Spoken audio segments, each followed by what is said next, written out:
Doctor Ismail. শুনেন, আজকে আলোচনা করব মাসিক চাপা পড়া, হোমিওপ্যাথিক চিকিৎসা কি ওষুধ দিবে, এগুলো আজকে আলোচ্য বিষয়।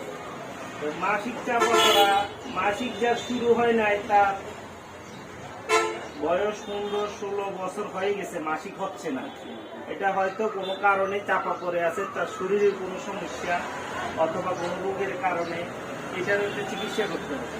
আবার কারো মাসিক চলমান 20 বছর, 25 বছর, 26 বছর বয়স পর্যন্ত এরকম হয়, সুন্দর মতো হচ্ছিল, হঠাৎ করে 1 মাস হয় না, 2 মাস হয় না, 3 মাস হয় না, কিন্তু তার মাসিক একেবারে বন্ধ হয়, যেটা মেনোপজাল পিরিয়ড, এগুলো 45-40-এর উপরে যায়। এখন তার বয়স 26-27, কিন্তু তার মাসিক 2-3 মাস বন্ধ।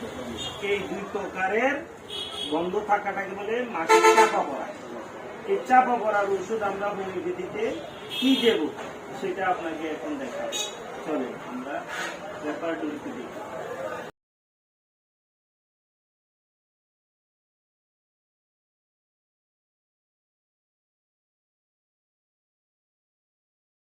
ক্যান্ট রেপার্টরি 6th এডিশন, এটা জেনিটালিয়া ফিমেল অধ্যায়, রুব্রিক হলো মেন্সেস, মাসিক। এখন আমি বলবো মাসিক চাপা পড়া, এই যে সাবটেস দেখছেন, অবরুদ্ধ। তো অবরুদ্ধটার হলো এই অধ্যায়ের মেন রুব্রিক মাসিক, আর সাব রুব্রিক হলো সাবটেস অবরুদ্ধ। এখানে ফার্স্ট গ্রেডের ওষুধগুলো দেখেন, এই ডালগুলো বোল্ড করা, বেলেডোনা, সাইক্লামিন, ডালকামারা, কোনিয়াম, প্যারাম আয়োস, গ্রাফাইটিস, পেলিকা, lachesis, lycopodium, pulsatilla, sanicula, silicea. Second গ্রেডের ওষুধগুলো কোনটি? এগুলো বলেন, এই যে অ্যাব্রোডেনাম, অ্যাপোলাইটাম, আর্জেন্টাম নাইট্রিকাম, এমন carb, antim crud, apis, argentum nitricum, arsenic album, aurum মিউট, বেরাইটাকার।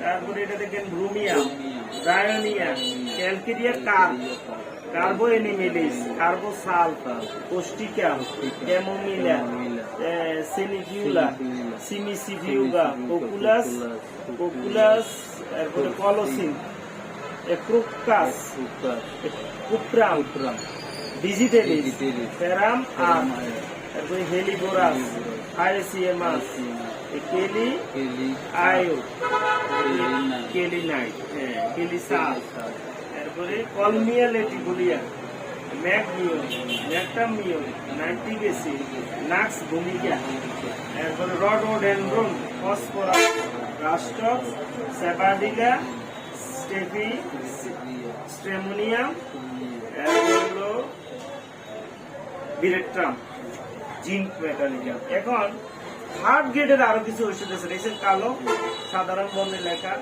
এখন এগুলো থেকে সব ওষুধ তো দিবেন না, দিবেন কয়টা? একটা। সেই ওষুধটা কিভাবে আসবে?